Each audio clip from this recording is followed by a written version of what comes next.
We switch over to our old rain here, and not the rain on news I would like to go over. On the 20th of December, it was officially announced. There had been rumors about it in the few days beforehand, but it was officially sort of over the last few days, we've got the official news. Assistant coach Sam Laity gets the head job at Houston. Laity is taking over as the Houston Dash's new head coach. He is their fourth head coach in club history. Laity has been with the Reign since 2013 as an assistant coach, which included 6 games as the interim head coach in 2021 when he went 4-2 after Farid Bensidi. How do I say this politely? I don't necessarily want to say it politely. Let the door hit him on the way out.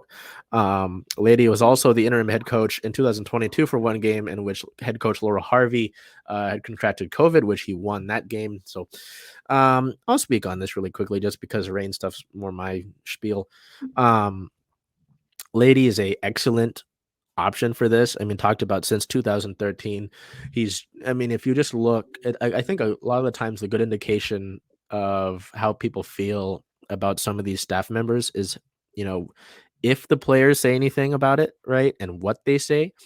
Like if Megan Rapinoe has a long paragraph to talk about Sam Laity, as who Megan Rapinoe is, it's a big deal. And there was a whole video about it. I believe all the OGs said something about it in Barnes, Fishlock, and Rapinoe. Laura Harvey wished him well. Laity has actually followed us on Instagram, which is always nice. Thank you, Sam. But it just the general idea. I had some people who actually said when Laity took over as the assistant coach in 21, as the interim coach in 21, that he should just take the full job. Which is like, a lot of times, like with Nathaniel Hackett and the Broncos right now, right? And there's an interim guy, and I'm sure they'll pick a new head coach in the offseason. A lot of the time, you just go straight to interim. This would have been a case where we have a guy who was going to be the interim just step in, right? But it's good to see this. I mean, it's tough when you lose a quality staff member like this, right? Like when the Seahawks lost their defensive coordinators through the years in Gus Bradley and oh my goodness, Gus Bradley. Point being, you lose a good staff member, you'd like to see them go and succeed somewhere else. So ideally, I'd like to see Laity succeed. That Houston's got some talent on that roster. Just don't succeed against us, obviously. Houston, I think, actually was the first team to beat the Reign at Lumen for the first time at home. First home loss this past season, I believe. I could be wrong. Point being, very deserving of this position. Sucks to lose someone of this caliber. I'm interested to see if the assistant coach job is now someone from within, right? Mm-hmm. Or if someone from outside of the organization comes in to fill it. An option that some people have wanted, well, not necessarily an option, but a choice that some folks wanted was Bev Yanez. Used to be with the club, but did join, I believe, in an assistant role. I want to say New York, New Jersey, but I believe that was a previous stop, and she's somewhere else in an assistant coach role. So it sucks. I doubt that she'll jump ship for this. She could, but very deserving of this position. Again, with the Reign being quiet over the offseason, technically, there was a freeze on NWSL transactions during free agency because of the holidays, so that might have been lifted.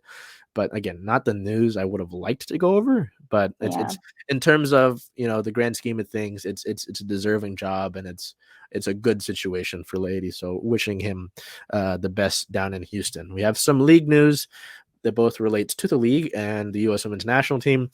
On December 22nd, there's another pay win for the U.S. Women's National Team.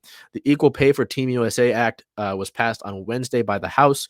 Endures all athletes representing the U.S. will be paid equally regardless of gender. So that's really cool to see. Mm-hmm. I know a few weeks ago we went over the fact that with the U.S. Men's National Team advancing to the knockout round in the Men's World Cup, that the U.S. men's national team would actually get a chunk of that because of a contract they signed over the past year. So good to see that.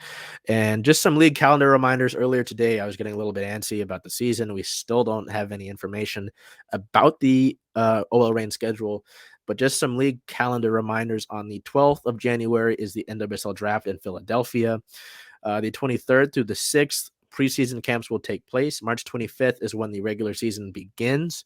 April is when the Challenge Cup begins. The 6th of September is Challenge Cup semifinals. The 9th is Challenge Cup final. October 22nd is NWSL quarterfinals.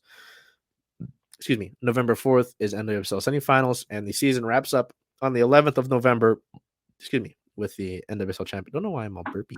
NWSL championship. So January 12th, the draft. We'll probably find out more schedule news around then. I was talking with a friend of mine that covers NWSL, and we'll have to look at when they announced the season last year. But I don't know. Get Nancy. I want to add the schedule to our sheet